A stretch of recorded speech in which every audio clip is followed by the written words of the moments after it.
This Week 17 playoff clinching episode of the Orange Orange Browns podcast, part of the Press Play Podcast Network, is brought to you by our presenting sponsor, Aligned Health Center.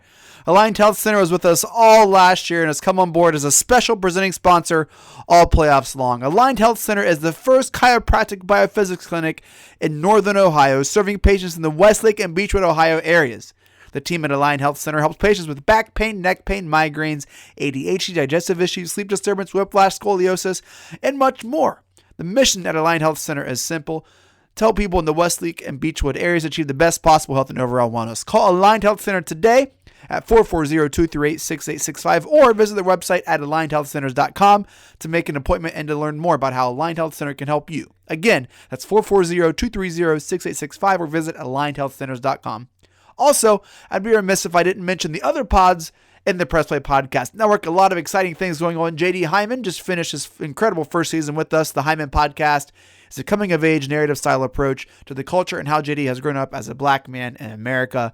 Incredibly fascinating stuff. Please download and listen to that. It's remarkable.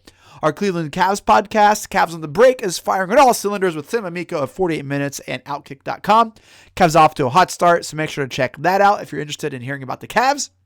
The Tim and Shipe Show is in their final stretch of another awesome season. Shipe, super pumped about the Buckeyes finally beating Clemson. Tim, a Florida fan, not so much. And if you're looking for an awesome book club podcast, make sure to check out the best one there is, Books with Brooks.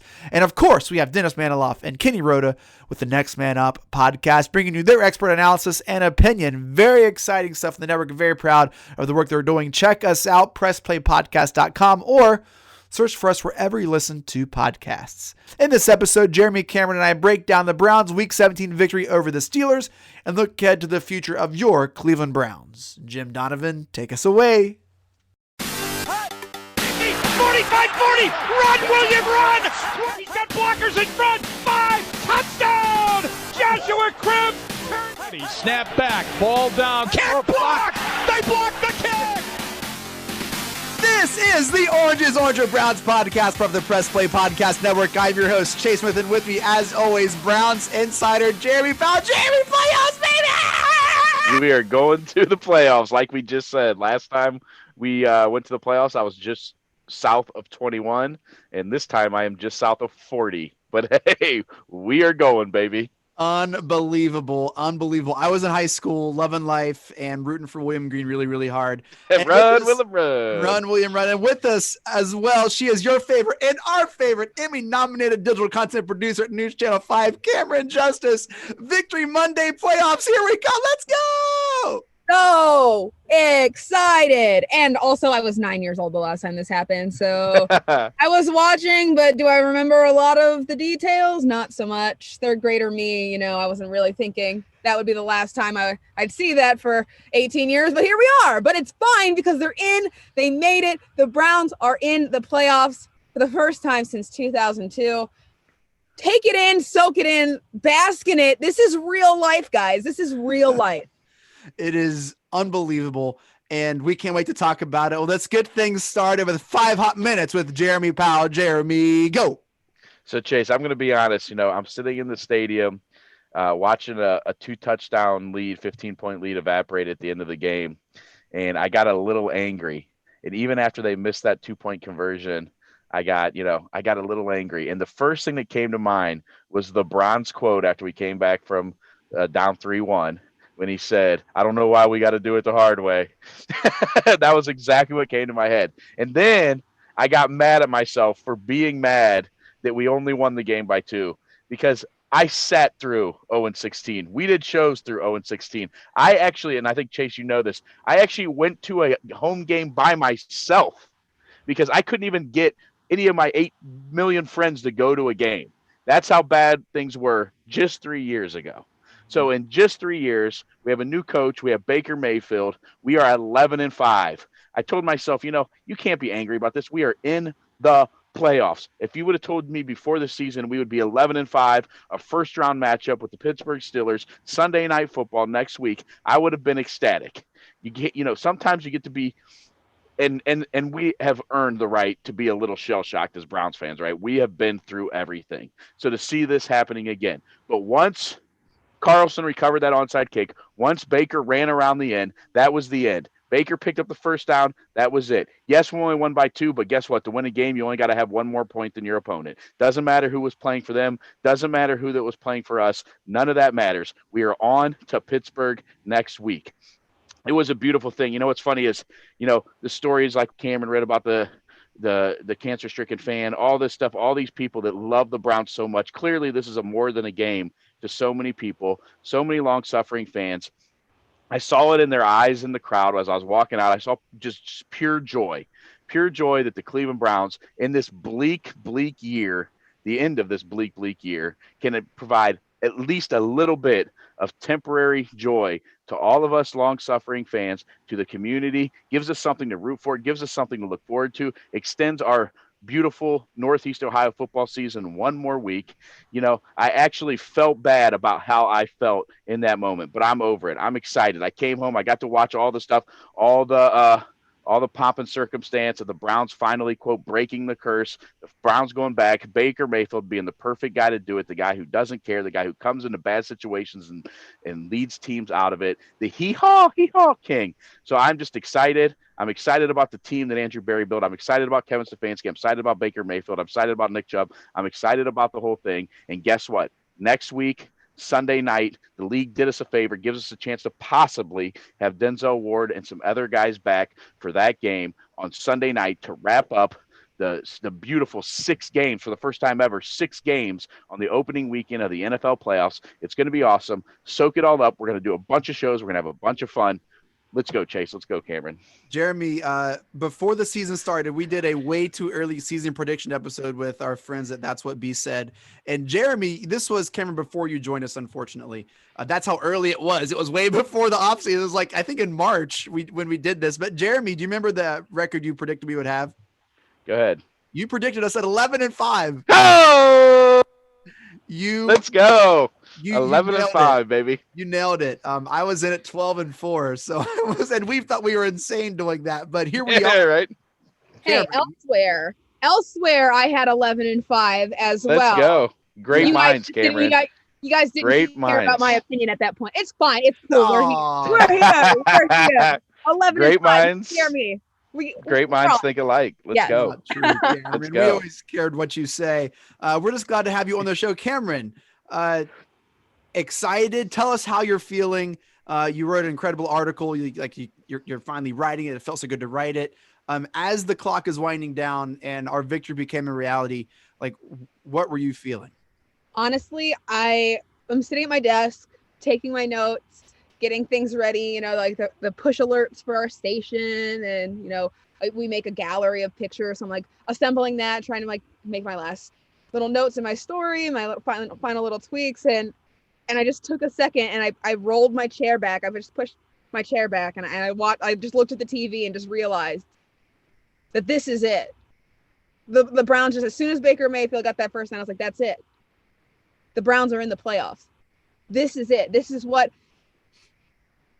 success looks like for the Cleveland Browns with a first-year head coach, and the expectations were kind of high, but not super high because, he's a first-year head coach. We didn't know what was going to happen. And then as you saw the progression of the success of the Browns, those expectations were rising. But the goal, I think, after we realized they figured this out and they got the right guys, the goal was playoffs, right? And it was that's it. If they make the playoffs, successful season.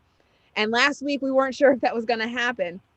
For part of this game, we were not 100% sure it was going to happen. But the moment that it clicked and it set in that it was real, it just solidified everything that we've been talking about this season, everything we've been watching, everything that we've felt. This team is the real deal. We've been saying it, but now it's real life. And it was just a moment that I had to step back and realize, this is real. This is happening. And this is just the start, which is even crazier to think. This is just the start of what the Browns are going to be capable of doing. It's truly remarkable, Jeremy. Go ahead. No, I was going to say, I was actually talking about this with my dad, and I was looking up some stats. I was thinking about what if this is the start of our Green Bay Packer dynasty? You look at the Green Bay Packers who for 30 years have had 2 quarterbacks, right? And only a couple coaches. What if this is it? What if Baker Mayfield is our quarterback for the next 17 years? And 17 years from now, all our kids know is winning, right? Wouldn't that be incredible? And maybe that's it. Maybe this is it. Maybe this is it. Maybe Kevin Stefanski and Baker Mayfield and Andrew Berry are our guys, and Myles Garrett, our cornerstones that turn us into the perennial winners. I don't even know how I'll act. I don't even know how it'll feel, but to always come in every year with a chance to win the Super Bowl. And maybe this is the start of that. We've talked numerous times during the season. Did Baker play for a contract extension? What does this mean? But the fact that we are now in the playoffs, that has ripple effects, not only for like these players asking for more money, but free agency destinations. You start looking at like where our holes what our holes are like on defense and what people are free agents and what LSU connections we have. You can start playing that game and all of a sudden you get really, really excited. Talking about high expectations, Cameron. Imagine a team that brings on Von Miller and Patrick Peterson and all these other like high profile agents that are watching this team like and saying, oh, I could help and fill this need. Oh, I can help and stop that. Like the ramifications and the ripple effects of this playoff berth. I mean, the sound of my voice is I don't know what's happening right now. But Jeremy, Baker is our quarterback. We're going to talk about his accomplishments a little bit later in our game recap. But how he's climbing on the list of most all-time wins, most all-time starts. This is like the second full, like the second season he hasn't missed a game and what that means. So all of these things that were monikers and, hey, we're going to point and laugh at the Browns because they have a jersey of 20 names of quarterbacks who can't start. And we are no longer a joke. Like this officially turned the page on the new Browns and what that looks like. And Baker said it at post game that the new standard is done. And what we have moving forward, it took a couple coaches and a couple front offices and regimes to make it happen, but we made it happen. We got here. And it just could not feel it. When we won, I didn't cry. I had a lot of people text me that they were tearing up and crying. It just felt really, really surreal. And I didn't know what to think, partly because my 5-year-old daughter was hanging off my arm and my son, I didn't have a lot of like chase time to watch this game, which is fine. We all had our jerseys on watching it. It was great. But it was just very, very surreal. And, I don't want to hear people say, well, it was just over the backups like that. Like this was a very, very tough game to win. You had people in Pittsburgh trying to play for their careers, especially with having one practice all week. Jeremy, this wasn't just a game against the backups, though this is a very tough game to win. And kudos to Stefanski, kudos to Baker for not making a mistake. This is aside from a couple offsides, Jeremy, this is a mistake-free football game. And it felt like the first team to make a mistake was going to lose. And we saw that with Rudolph's interception in the fourth, Jeremy. Yeah, absolutely. And look, we talked about this last week if you have a little more time to prepare, like the Steelers knew who they were sending out all week. So all these guys got all the reps. They had a game plan. We practiced like 2 hours this week. They went through all this adversity the last 2 weeks.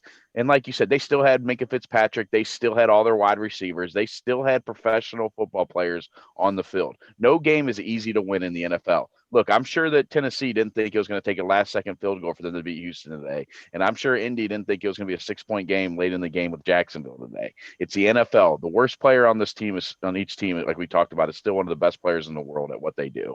So it's still a game to win. And like you said, there was an electricity in that building, even with only 12,000 people. People knew that there was a real good chance they're going to see something they hadn't seen in a long time. And I'm sure the Browns felt that pressure. Look, I mean, this is like a weight off their shoulders. At this point now, they can probably just go out and play Sunday night. So it's a big win in a big situation against professional football players, and that's the only way to look at it.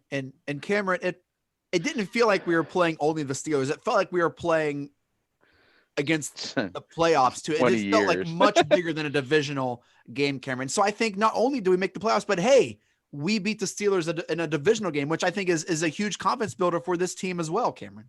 Yeah, we talked about it last time. No matter if the Steelers were playing their backups or not, they're going to play competitively against the Browns. It means something to them. Mm-hmm. Now, did they want to win? I don't think they cared, honestly, obviously, because they were resting starters. Yeah, but yes, they wanted to win. No team wants to lose. They wanted to win while also resting their starters.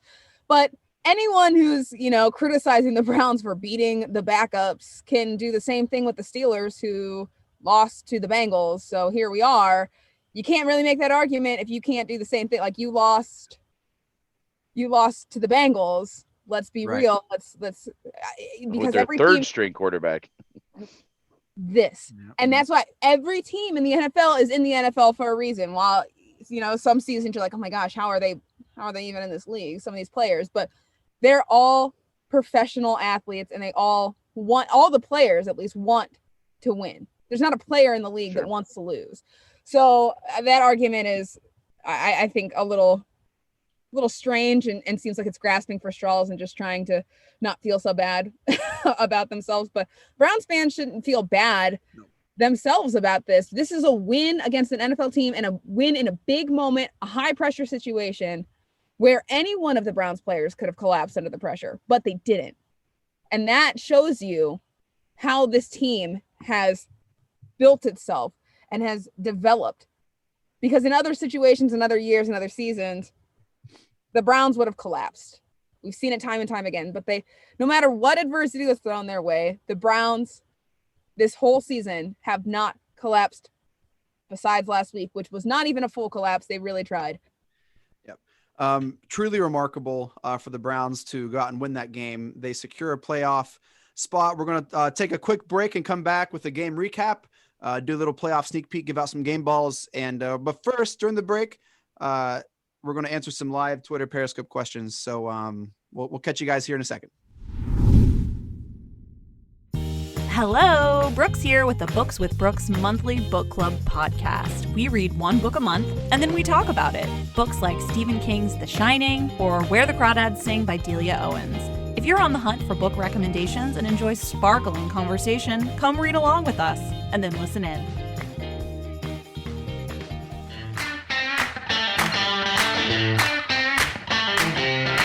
Hey, what's going on, everyone? This is Aaron Shipe, co-host of the Tim and Shipe Show. We're part of the Press Play Podcast Network, and we love talking college football. We talk everything from Florida Gators to the Ohio State Buckeyes. If you like college football, check us out. Thanks.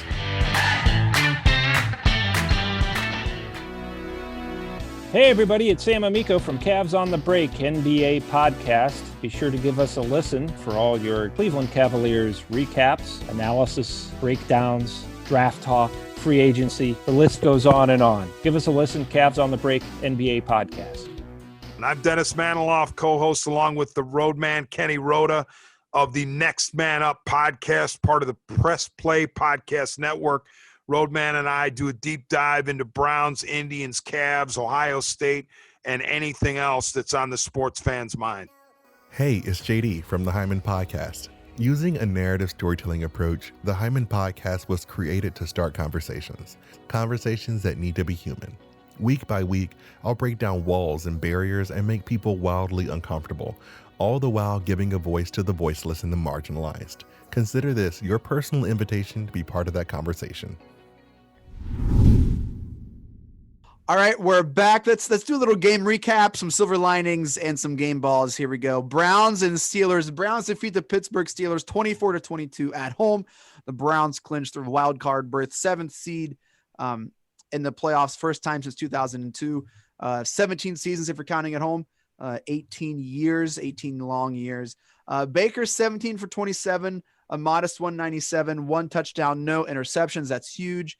A couple tidbits on that. Baker Mayfield is the first Browns quarterback since Brian Sipe to start each game of a season in consecutive years. Baker passes Tim Couch to move into 8th place on the all-time Browns quarterback win list with 23. Mike Phipps is squarely ahead of him in his sights with 24. Mike Phipps was the starting quarterback for the Browns in 1970. A little tidbit about him. Mike Phipps was upseated actually after a separated shoulder against the Jets by an unknown guy at that point named Brian Sipe. It's a quarterback backup in 1977. The rest is history. We then traded Mike Phipps to the Bears for a first-round pick, and with that first-round pick, we drafted Ozzie Newsome. So just unbelievable sequence of events there for Mike Phipps. But he is next with 24. Baker can pass him depending on some postseason success here. With one more start, full season, Baker can move into 5th in the all-time start list for the Cleveland Browns. Nick Chubb, 14 attempts, 108 yards, 1 touchdown.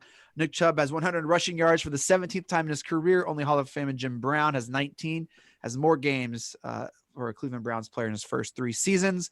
Nick Chubb is the first Browns player with a 40-yard rush touchdown versus Steelers since Jim Brown in 58. Pretty remarkable. Nick Chubb is the first with one rushing touchdown in 6 straight games, the longest streak for Cleveland players since Leroy Kelly in 68. Nick Chubb also joined Hall of Famer Jim Brown as the only player in Cleveland history with 1,000 rushing yards in 2 of the first 3 seasons. And Jeremy and I were talking pre-show about why maybe he only had 14 carries. I'm sure we can talk about that here in just a few moments. Kareem Hunt had 10 rushes for 37 yards. Again, a very difficult 37 hard rushing yards. The Browns have 100 and plus rushing yards in 13 games of a single season for the first time since 1985. Jarvis Landry led the team with targets with 6 targets, 5 receptions for 51 yards, 1 rushing touchdown, the go-ahead touchdown, fitting that Landry, who was maybe one of the first signings of the turnaround of the Browns to take us into the playoffs. Jarvis Landry has surpassed DeAndre Hopkins and Antonio Brown for the second most receptions by a player in the first 7 seasons. Olivier Vernon again continued to show out. 2 tackles, 1 sack, 2 tackles for a loss. He left the game in the 4th, which we'll talk about that, I'm sure, in a minute as well. Olivier Vernon now has 9 sacks in the last 9 games after having 0 in his first 5 games. Cameron, silver linings for this victory for the Cleveland Browns. The silver lining. The Browns are in the playoffs. Browns in the There you go. It wasn't just a win. It was the win. It was the win to change everything. And the Browns are in. And yeah, it was a win over the Steelers, which is always nice, but it had so many more implications, and they still managed to, live up to the moment and make it count. And it was just really nice to see. So silver lining is big game time. They answered the call. Jeremy, what's a takeaway silver lining that you have from this game, man? I think that just, kind of shattering that glass ceiling that's been capping us in for all these years, that was the next step. We'd have been improving and the talent been improving, and just getting to the playoffs, taking that next step, now what's built from here. And that's, I think Baker said today, that's the expectation now, right? It's no longer, we are a playoff team. Now it's bigger things. So just like kind of like Cameron said, just getting to the playoffs, doing what it took to have one more point than your opponent at the end of the day. I think silver lining that can't be overlooked, guys, is what this game meant to Baker Mayfield. I don't think this game meant anything more to a player than Baker Mayfield. I think he saw this as a personal task. He saw this as a judgment on his ability, on his time as a starting quarterback for the Browns. The difficulty, LeBron talks about it a lot, how hard it is to get to the playoffs and how hard it is to get to the finals. LeBron talks about that all the time. How hard it is, how like the adversity and how hard it is to get to the playoffs and to get to the finals. It's hard to get into meaningful football in January in the NFL. And the Browns were here, and Baker knew he had this moment, and he won. He did not let that ball go. I don't know if you were able to follow anything after the game. He was surprised at the play call, but couldn't wait to take this responsibility that, hey, I'm going to get this first down to win. He did not let that ball go. And so I think this game meant a lot to the Browns, meant a lot to Stefanski, but he's going to have time. Meant a lot to Jimmy Haslam, but he's going to have time. Baker, I think this game meant the most to Baker Mayfield. I think it meant the most to the fans, bar none. But as far as like a player, I think it meant most to Baker Mayfield. And the fact that he went out, put out some dimes, was able to score when they needed to score, and led the team to a victory. I think that speaks volumes to Baker Mayfield. Good job by you. Get that monkey off your back now. No more Browns playoffs. Are they for real? We are for real. We have done something. We made the playoffs with 11 wins, which is remarkable. Jeremy, anything that in that little soapbox, did that resonate with you? Do you think this game meant the most to Baker Mayfield? And what I thought about was him saying on draft night, if anyone's going to turn that franchise around, it's going to be me. That's right. So he wrote a check and he cashed it today. So that's something right there to come out and say that, and actually, saying it and doing it are two different things. Well, today he did it, and he's got the whole city of Cleveland behind him now, and it's just a beautiful thing. Cameron, on a national level, right? Baker, isn't shy of the media, Colin Cowherd, progressive commercials, all these other commercials, Tom Brady's rookie year. He puts himself out there. He does. And for him to have this game and to actually pull through, what's this going to do for Baker's career and Baker Mayfield moving forward? Well, hopefully it just solidifies it for himself. I mean, the fans, I think, are now, even the ones that were kind of against him, are starting to rally around the idea that this is the franchise quarterback of the Cleveland Browns. So he's won over many, many fans, even the Ohio State Buckeye fanatics that hated him.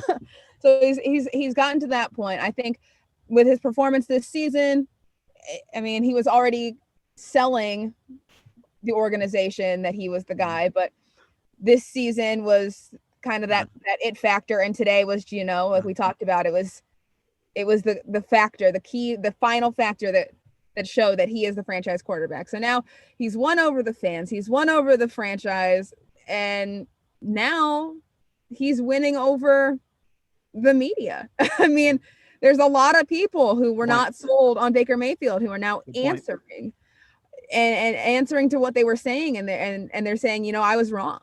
I was wrong about Baker Mayfield, that he's good. And I think those moments, he's won all of these people over. And I think that should win himself over and give him that confidence moving on throughout this next couple seasons, just to keep growing and to become this quarterback that we've all kind of seen glimpses of before. That rookie season was great. And you saw glimpses of it even last season. But I think this was almost like a blossoming moment for him, where he's coming out of his shell. This is him. This is who I am. And he can embrace that, and he can do it without criticism on a wide scale. Obviously, everybody's going to get criticism in the league, but the wide scale criticisms, I think, are going to start falling away, and he'll be able to just be himself. And I think that'll make him a little bit more comfortable. So honestly, I think that Baker Mayfield has come into his own this season, and that's just a really good sign for the next few years, as he continues to grow in the league and to grow with Stefanski and in this scheme and in this system. I think this was a moment that he needed, and it's going to go up from here. Progressive is pretty pumped that the Browns are in the playoffs for Baker. Like they're ecstatic that was a big investment they made there in him, and now it's starting to pay off. And Hulu as well. Yep. Baker is a Hulu spokesperson as well. Cameron, what's an update on Olivier Vernon? He's getting an MRI tomorrow. We'll find out more. So nothing right now, but just an ankle injury that they're going to find out more with some scans. Gotcha. Jeremy, let's give out some game balls, brother. Who you got? Game ball. All right, I got one that I guarantee you guys are not thinking of. It's a guy I know the team love. It's a guy that's going to be big going forward. It's my guy, Jacob Phillips. 10 tackles, 8 solo tackles, 1 tackle for loss. You can see why the Browns like this guy so much. He flies around. He's fast. He's only 21 years old. He's got great size, 6'3", 225. I'm a big Jacob Phillips guy. I thought he played excellent today. I thought he was all around the ball. Love it.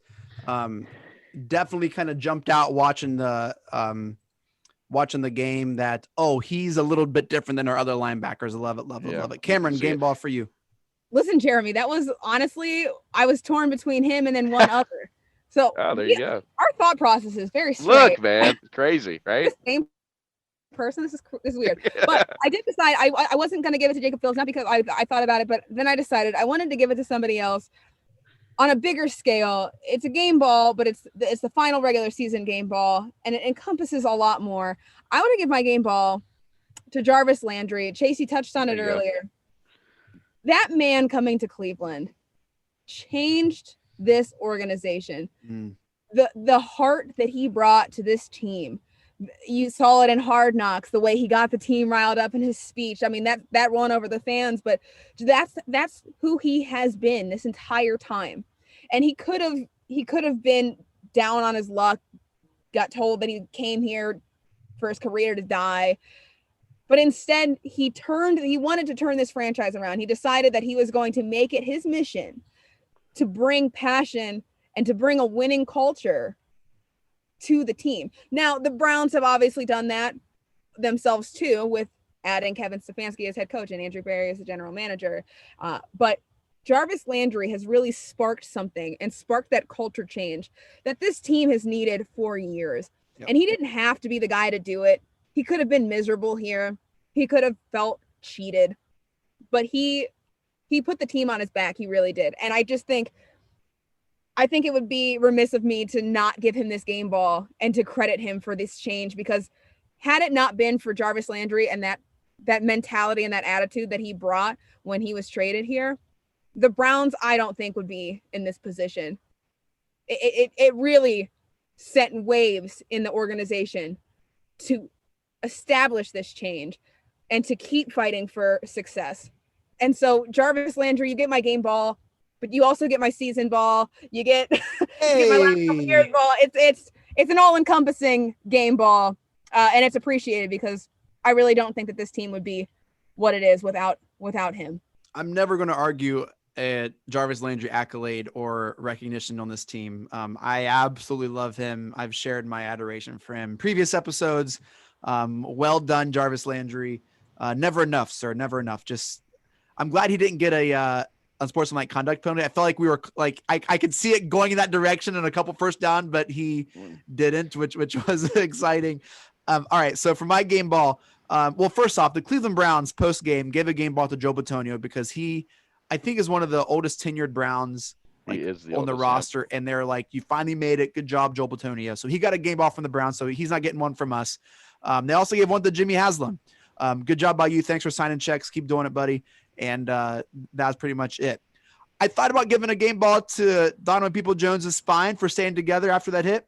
But I'm going to pass on giving one to his spine, which, how do you get a concussion getting speared in the back? I don't know anything about health or anatomy. Maybe our good friends at Align Health Center can help us out. I have no clue. But I thought about giving one to his spine for staying connected. I'm going to pass on that. Same with the human anatomy. Same as well could be done for Chubb's massive thighs. He turned them out and really set the tone early. Didn't keep it. Didn't get a lot of carries, but I'm not going to give it to him. And you're going to hear me say this. I even thought about giving one to David Njoku's hands. Yes, I can't believe I said that. But I'm not going to give one to Njoku. I just could never do it. So here's what I'm giving mine to Baker Mayfield. All that anticlimactic Baker Mayfield. He came in the biggest game of his career. And that's not hyperbole. He came in, he delivered, he won. We're 11-5, and we're going to the playoffs. Baker Mayfield, game ball, sir. You didn't fumble. He had a couple sacks. He held onto the ball. He was scrambled, had a huge scramble for some of that security points as to increase our lead. That was massive, like a 30-yard run or whatever. I think this was the most his career high rushing yards, I believe. I haven't double checked that, but I thought I had read that somewhere. Many sources. So Baker Mayfield, game ball, sir. Good job by you. So we got Jacob Phillips, Jarvis Landry, and Baker Mayfield. Let's take a few moments, Cameron and Jeremy. Let's do a little playoff sneak peek. We do play these very same, in name, Pittsburgh Steelers, Sunday night prime time, 8 p.m. Browns, Steelers. Cameron, they did us a service putting the game later, but not really, because this is the best game on the schedule. Yeah, I mean, it's prime time though, so it's like right there. I'm not mad at it. They got it on Sunday. That means that Denzel Ward has a chance to get back in the game. If they would have played on Saturday, we wouldn't have seen Denzel Ward. But because it's Sunday, you've got return of key players. I'm here for it. I'm here for it all day. Put the Browns and the Steelers in the primetime lights. It's a huge game. Implications aside, I mean, the rivalry there, it's a good game. Amazing. Jeremy, how you feeling about that game, man? You feeling good? I'm feeling really, really good. I'm not going to lie, guys. I'm feeling really good about that game on Sunday night. I feel good now, and I'll feel really good once we have 2 or 3 straight days of practice. So we can put in the game plan, get to that. But if we can get to the game without any more incidents and get to the game and get some of our players back, I'm going to feel really good about the game as well. Can't wait to see it. Like you said, the NFL did the Browns and the Saints a favor, I think. I think that was probably on purpose because we'd been through so much these past couple weeks. So, yeah, I'm excited about it. I can't wait. Sunday night, Monday night, no one's going to get any work done for a couple nights in a row here in the Cleveland, Northeast Ohio area with the Browns Sunday night and the Buckeyes Monday night. Jeremy, did Stefanski shore up Coach of the Year at that victory and playoff berth? It's going to be, the more I think about it, the more you have right? You have Brian Flores, and you have McDermott in Buffalo, right? That's going to be tough. I think he will win it because, of our situation. But I mean, there's 3 or 4 guys that actually are deserving this year. But I just think Kevin Stefanski, new coach, coming into this situation with all the adversity that was dealt his way, to come out 11-5. You have to say that Cleveland's the toughest place in the NFL to win 11 games, and then to have it with all the backdrop of COVID. Just an incredible coaching job by Kevin Stefanski. Whether he wins it or not, he deserves it. So, yes. Cameron, any thought to the Browns hold anything back today, like not showing their full hand and saving maybe Chubb and a couple other plays for next week? I don't know. I mean, I could see that, just like maybe holding Chubb back a little bit. I think that probably could have played him a little bit more. But I agree. Hindsight's 2020. Right. They got the win. That's what matters. But I mean, maybe that's what the goal was, is to, obviously you got to play your starters to get the win, but try to play them as little as possible. Try to rest them as much, knowing that if you win, you've got playoffs right around the corner. Maybe. I mean, Kevin Stefanski is always playing chess while the rest of us are playing checkers. Right. So I'm not, eliminating anything out of the realm of possibility with that man. He's probably got a plan that we're not even thinking of right now. A reason why he didn't run Chubb for a bigger reason that we couldn't even imagine. Well, did you hear, Chase, let me say one thing real quick. That's another thing about Stefanski not always showing his hand. Did you hear him in the post-game press conference when someone said about the Browns playing the Steelers? And he's like, I'm not sure if that's confirmed. Is that confirmed, playing dumb? And then you see his locker room speech a little bit later, and he's like, we're coming at the Steelers next week. Like he knew, he knew what was going on, but he's never – and I think I remember hearing this when we first hired Stefanski. We didn't know anything about him. I can't remember what show, maybe Cleveland Browns Daily had a beat writer from Minnesota. And she said, the one thing about Stefanski you'll find out, A, he's always prepared, and B, he will never say anything off the cuff. Everything he says has a purpose, and he's too smart to be fooled. And you can totally see that those two things are accurate. Yeah. Well, we will be monitoring injuries, COVID containment, who's back. Very exciting for sure. We have a lot of awesome shows planned for you guys this week. We're going to try to do a playoff blitz here tomorrow night. Mark Sessler, NFL Network, is going to be on the show. We have other people confirmed. We're not quite ready to announce that yet, just because we want to make sure that's going to work out and not say someone's going to come on and then not be able to come on. But we are in talks with 2 or 3 people. Very, very exciting, very big name guests. And I hate saying that because I just sound really, really phony, but it really, really is exciting. Mark Sessler confirmed tomorrow night. I'm going to hopefully drop 3 or 4 episodes this week. Really just playoff blitz here. Very, very exciting for the Cleveland Browns. I want to give shouts to our presenting sponsor, Aligned Health Center, and shouts to you for downloading and listening all season long. This is our final season recap episode, and it's been an incredible season. Cameron, thank you so much for joining us for this regular season. I want to say you're home and it feels natural, and I hope you feel the same way with us. We love having you on. So Cameron, thank you so much for joining us this season, and I can't wait for the future. I know. Thanks for having me. It feels like I've been on longer. So when you guys were talking about what you were doing before the start of the season, I was like, what do you mean I wasn't here? What? That was right. Yeah. Jeremy, an incredible season, brother, by you. Thank you so much just for your time and your energy you put into the show, man. Thank you, brother. Thank you for pulling this all together. You're just a fantastic host, and you do a great job just bringing this all together. Thank you, sir. Well, thank you for that. And also, more importantly, thank you for listening and commenting and retweeting and liking and all you guys do. Thank you so much. We're going to get at you guys a lot this week, and hopefully with you all throughout the playoffs. As long as the Browns are in it, we're right there with you. Jeremy, any final thoughts, brother? Enjoy it, baby. Enjoy it. We've been waiting for this for so long. Let's go out, get excited, and let's beat Pittsburgh. All right, we'll talk to you guys tomorrow. See ya. Here we go, Brownies. Here we go. Let's get it.